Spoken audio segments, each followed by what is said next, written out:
I'm going to talk to you about Storybook.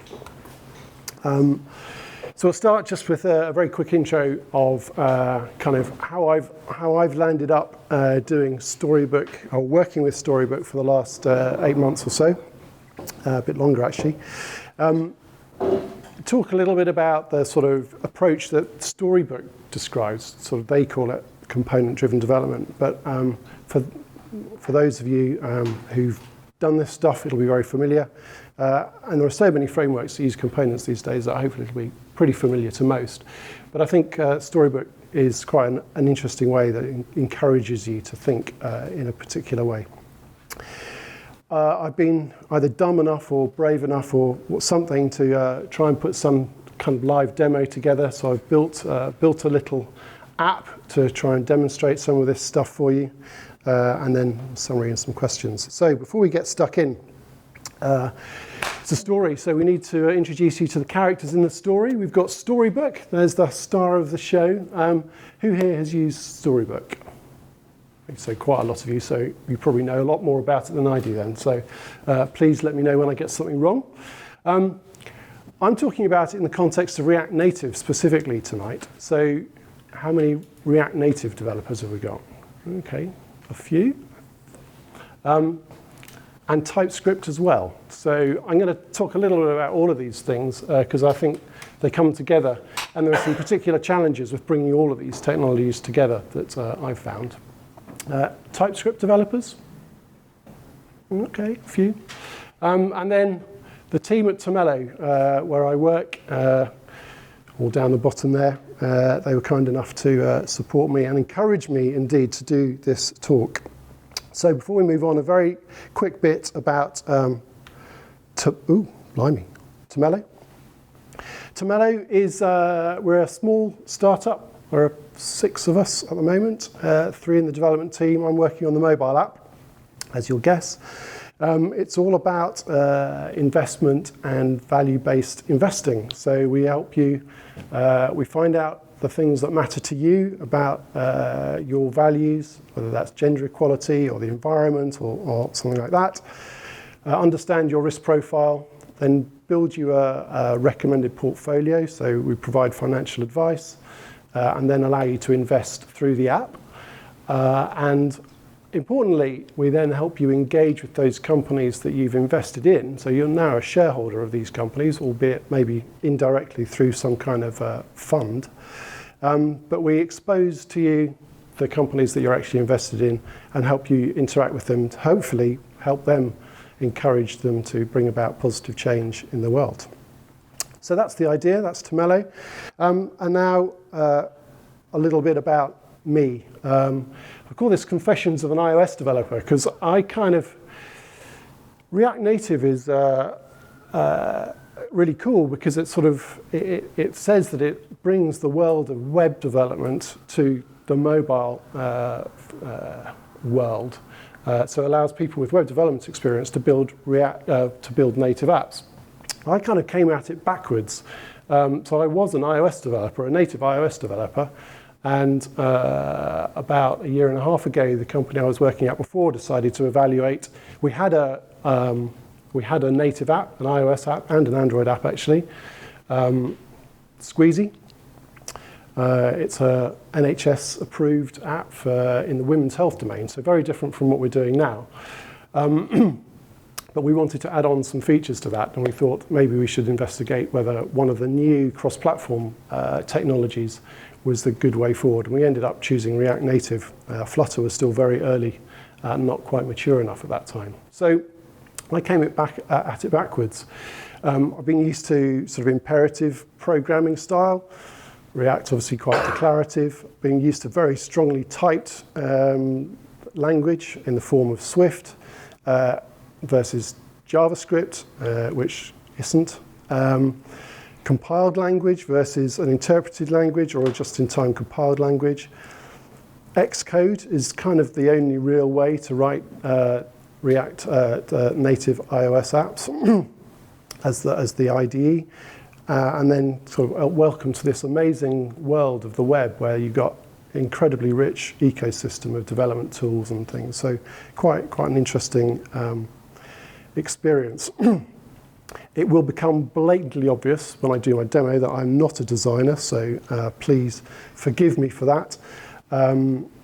So, a little bit about React Native for those of you who don't know about it, and apologies for those of you who do. I noticed that next month's talk is also has a talk about getting into React Native, so that might be interesting. So the idea is that you can build native mobile apps using JavaScript and React, which are frameworks that are familiar to a lot of web developers. Declarative approach, and you end up with a real mobile app using native UI components. This is very different to the kind of Cordova, PhoneGap type of solutions that were around a few years ago, where you were basically building a web app that ran in a browser that was just packaged up and bundled onto your phone. So in React Native, you really are using JavaScript, but it's rendering ultimately to native UI components on both Android and on iOS. It's got some nice advantages though, because you don't have to sit there recompiling your code all the time when you want to test it. You can just reload the JavaScript in a matter of seconds and it's up. It's magic, and that is magic for a sort of native developer like me. One of the cool things about React Native is it does let you fall back to native code if you need to and if you want to. And that's kind of, so there's always a way out if you need it. Although, of course, the more you take that way out, the more you have to worry about doing it on two platforms and needing native skills for both platforms.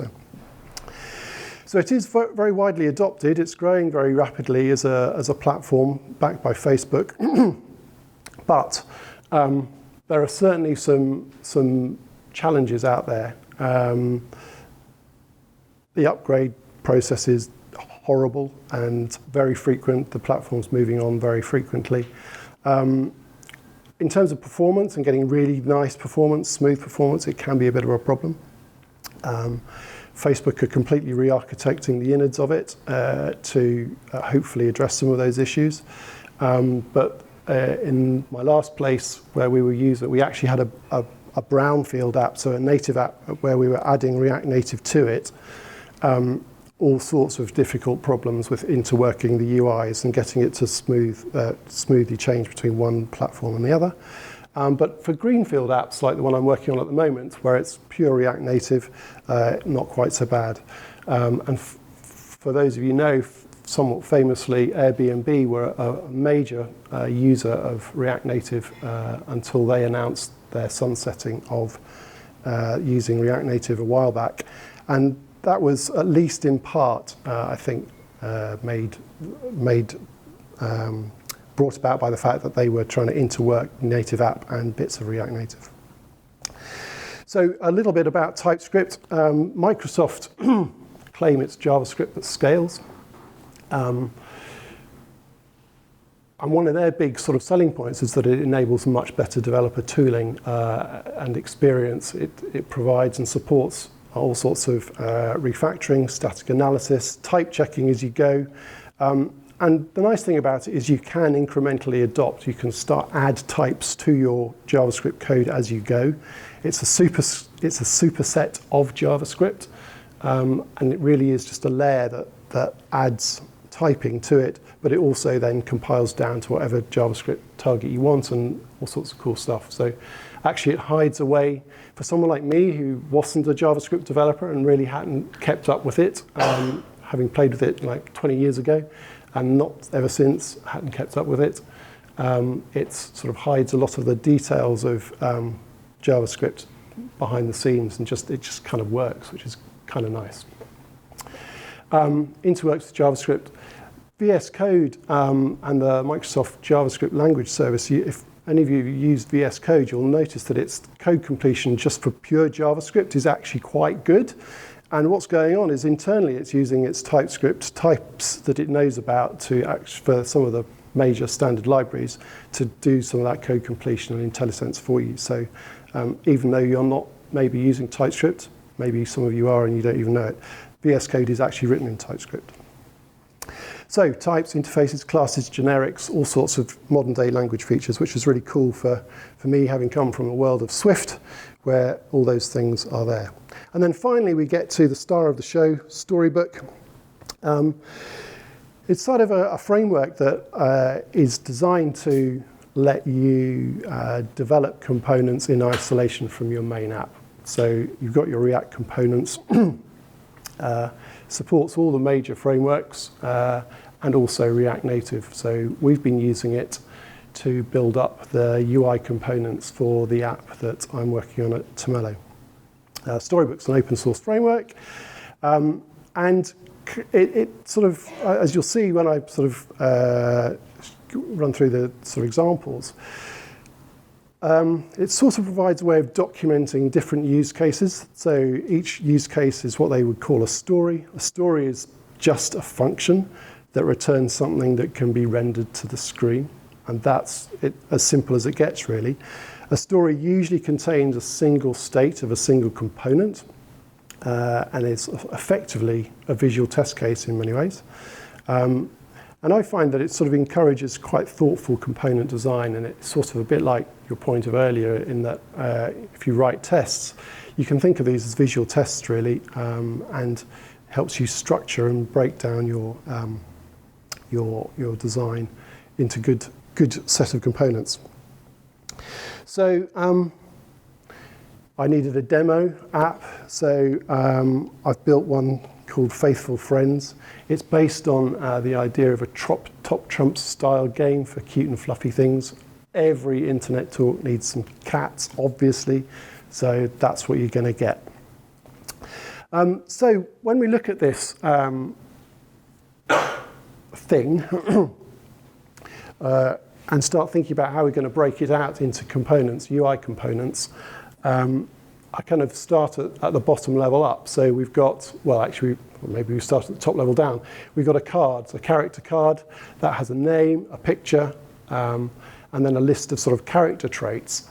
And this character trait list has perhaps one of these lines is a component as well, because it occurs multiple times. So that feels like something we might want to pick out and reuse too. So you end up with a sort of component hierarchy somewhat like that. Now I've really tried to pull things apart as much as possible to sort of prove and illustrate a point.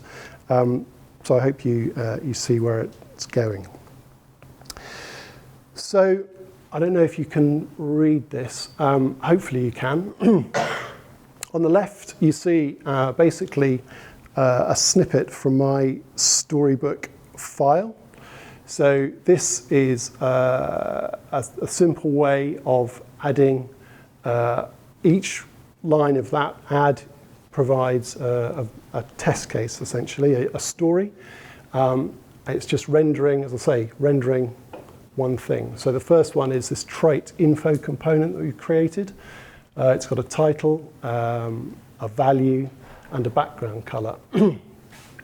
And then when rendered, the Storybook within the phone renders this view here when you run it. And you'll see that every ad, or the stories of character card, end up as character card in your section. Then you've got the ad, that's the name of the test. So it's quite like what we were seeing earlier, trait info, and then we've got different test cases, style A, style B, and then we sort of build up the whole thing. Storybook on the phone actually runs as a component on the phone itself. You can, but you don't have to run the Storybook server, which you might be more used to doing in the web world. The server is actually kind of useful, though, for some of the phone stuff, as we'll see in a minute. But when it's running on the phone, you can switch between the navigator view and the preview view. The navigator lets you select the component you want to look at, and then it sort of gives you a little preview on the right. And you click on that, and it sort of expands to full screen.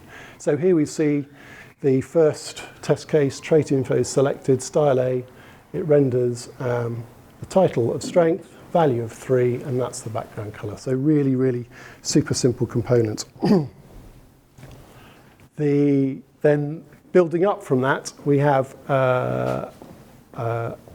one of those components placed in a list and then the list determines which color the lines can be, and then we build up to a whole card where we see the name of the character, a picture, and some character traits.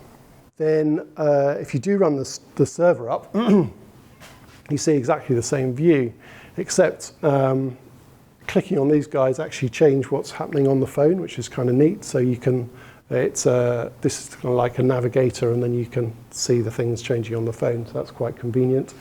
And importantly, you can, when you start clicking around on things, if you have an action add-on in your test, then the output of the action will appear over here. There's no other way in the React Native environment for that output, the action output, to appear. So it's super helpful to know whether you've clicked on something and whether you've clicked on the right thing and the right data is being sent, sort of propagated back up the stack. So what have I learnt about the combination of Storybook and React Native? As I say, the server is optional. This changed in Storybook version 4, actually. In version 3, you had to run the server. In 4, they made that optional, and now they've introduced the need. So the upside is that the whole of the Storybook interface is presented as a single React component that you just drop into the app and it renders the whole thing, that navigator and everything. Really lovely. But somehow, when you're running your app, you need to be able to switch between or debugging your app, developing your app, you need to switch between the Storybook view of it and the real app view of it. And that can be a bit fiddly. There are a number of different ways of doing it. We're using some environment variables in the real app that I'm working on. I've used a slightly different approach in the demo tonight. So this is the view that I was showing you earlier. If I also try. So this is the snippet we were seeing earlier. So you can see these translate directly over into this one. So here's the style, that guy, different ones. So there's that. So it's quite convenient. And of course, what you're doing behind the scenes is you're working on these components, you're reloading them, you're testing them, making sure they appear right, they look right, and everything's good. So then if we have a look at the server, so now if we change over here, you'll notice that it's updating on the screen, which is cool. Bring up the whole card. That's looking good. So we've also got a character list component, which I've broken down in a very similar way. Items, components. Now here's so imagine that this list was being loaded from a server, which would be fairly typical. Whilst that's loading, you might want to present a slightly different view. So this is the list view, the character list view in its loading state. Then you've got the character list view, maybe if it comes back with no answers for some reason or other, and then the character list view of when it's returned a couple of different data items. So you can, within Storybook, compose, ever sort of build up your components into more and more sophisticated components layered on top of each other. So clearly the data, the whole card item over here, is built out of those lower level components. So we're sort of breaking it down and then building up. And you can test each of these visually, develop them, get the styling right, get all your meeting all your design requirements, and try it out on different size phones, and indeed try it out on the other platform as well. So I'll show you it running on Android in a moment, hopefully. So what I was saying about the clicking thing is we've got in, lost it again, in this test here, we've got an action. We're using the action add-on for Storybook, which says when, rather than, I mean, this is an event handler. So when this action is invoked, then this is called Zoom VS Code. Right, I shall do that. Wrong way. Can you see that a bit better? Cool. So here we've got an action of press. So when I click on one of these items, we should see the item that I've clicked on up here. There we go. So press object, and you can drill down into the object that's been passed. So this is an object with a property named Sleepy. Image is the include of that, and then the list of the traits that this guy's returned as well. So cuteness and so on. So it's a really nice way of making sure that the right data is being passed to your event handlers and propagated back up through the app. So if I also show you, let's see, just kill that for a moment. Somewhere hiding over here, hopefully, is Android. So this is exactly the same thing running this time on Android. So you'll see it. It's the same. It's meant to be. That's really cool. But that's kind of one of the cool benefits of React Native. It allows you to do the same. Now, I haven't spent any time trying to optimize this layout for different screen sizes and so on, but that's exactly the kind of process that you typically go through. And the Storybook provides a really quick and easy way of just focusing on one component at a time, getting the styling for that right, going through all the different screen sizes, phone platforms, and so on. So that's kind of cool. One of the questions we were talking about earlier was testing. Now, each of these is kind of a visual test case, and although you work with it to develop the code, what I'd started doing was writing Jest snapshot tests to render each one of these, basically creating a test that would create this component, render it to JSON, create a snapshot, and compare the snapshots. But then I ended up doing that for like every component. That was a bit of a fiddle. Then I discovered the magic of story shots. Anyone use story shots? Story shots makes it super simple to literally turn your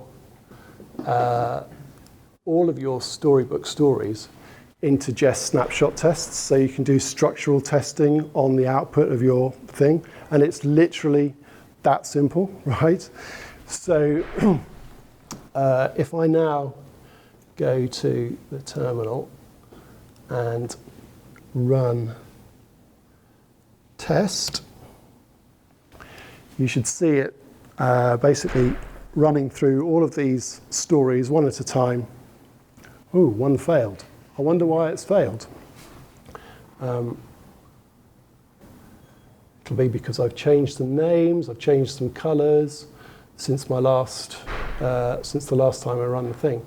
So that's okay. You can reset the snapshots and run it again, and your job done. So you check your snapshots into Git or whatever, and next time you run. So that's it. So this provides what they call structural testing. So it's rendered in JSON, describing the components and the outputs. So you see the sort of view hierarchies and the properties built up there, and that's a kind of quite. It's not providing any interactivity. It's not providing any sort of state management or changes, but it is quite a handy way of checking that you haven't broken anything styling-wise, or and basically your components are still rendering as expected. So when the tests fail, you can obviously go back, have a look, visually inspect to make sure you've understood that the change was expected as you wanted, update the snapshots, and you're good to go again. So my confessions. So we've got to the end, towards the end. I think it's true to say that I really quite like TypeScript. Coming from a sort of strongly typed background. It feels familiar, it feels capable, it feels modern, and I feel quite at home in TypeScript. As I alluded to earlier, I really, really hate React Native upgrades, and things go out of date so quickly that it's something that happens quite a lot. So we're on version 59 or 0.59. When they'll ever get to version 1.0 of React Native, who knows? But please let it be soon. Getting a truly native experience is difficult, if not impossible in some situations. React Native should get better with the re-architecting they're doing to allow synchronous calls across. Everything's bridged at the moment through to native land, serialized and deserialized across the bridge. And that makes doing some things, particularly things like animation and high performance rendering, very difficult, if not just not practical really. That should be better once it's updated, but who knows, that remains to be seen. Flutter has just released their 1.0 version, which is Google's cross-platform mobile app development framework, which looks really quite cool. It's much better for animations than React Native is at the moment. But it's still early days, but quite interesting to keep an eye on, I think. Storybook's been really useful, and it's definitely a good friend of mine now. It encourages thinking carefully about your components, which ones you want to reuse, separating state and all of the good principles of design, really. So I think it's quite good. As I've seen, we've managed to automate some structural testing with story shots, which is great. My code coverage went through the roof once I added story shots for 0 effort, which was wonderful. But we have seen some problems. Specifically, some of the views we're rendering are kind of graphs, financial performance graphs and pie charts and stuff with SVG. And when you render a component like that to a snapshot, all of the floating point numbers that make up the SVG paths are very, very long. And you just need one digit to be slightly off and your test fails. And actually, we've seen a difference between running the tests on a Mac environment versus our CI environment on Linux. So for really complex scenes, maybe it's not the best answer. I haven't delved into what a good solution to that might be yet. But for simple components like we were looking at earlier, actually it's pretty good. Those things are quite reliable. As I say, we haven't really delved into automated and interactive UI testing. I think one of the things we could do is to look at using Xcode's or the iOS's UI testing framework and trying to push events down into React Native components with that. All of the components support a test ID, which allows you to, in theory, gain access. Don't know if that's going to work yet. And I do still love Swift. So maybe one day we'll get back to that. So thanks very much. Any questions? When it comes to the Storybook, how do you deal with more complex state management and injecting different state into your components? It's really hard. So if your component isn't built to have state injected into it, you're screwed. You can't. I mean, so you either have to expose some way of injecting state into it or accept the fact that you can't test it in that way.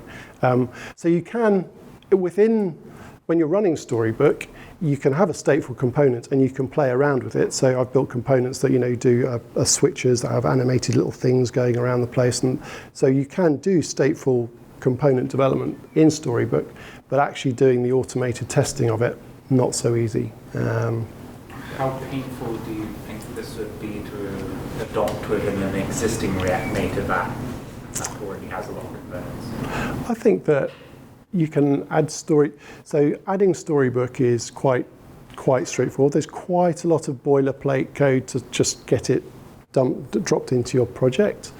But once you're there, you can build up as many or as few stories as you want. So you could incrementally build up stories to test your key components as you go, and just add more tests.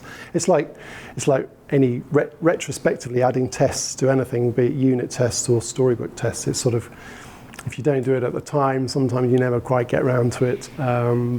So I would kind of encourage you to do it the other way around, but if possible. But if you do have a code base that's already got stuff that you want to add tests to, it's perfectly possible to incrementally add tests. How has this affected the design process?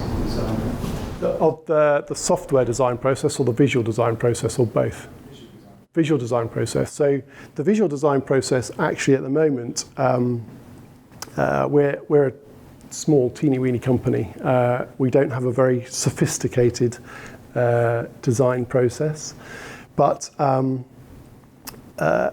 the sense that we haven't built up a rich component library ourselves yet. So this was kind of where we're trying to get to. We're trying to establish a set of components that we can reuse and have a consistent appearance across the app. So hopefully, one thing that Storybook could do is allow us to present that component library that we've built to the designers to say, okay, now this looks like this, try and make other things consistent with it. Sort of, it's a feedback loop, I guess, of this is so here's your designs, here's as built. Now we can sort of either iterate mine to build closer to your designs, or your designs can sort of start falling into with the as built, or there's obviously a bit of both. So I think the answer to your question is early days, not quite sure yet.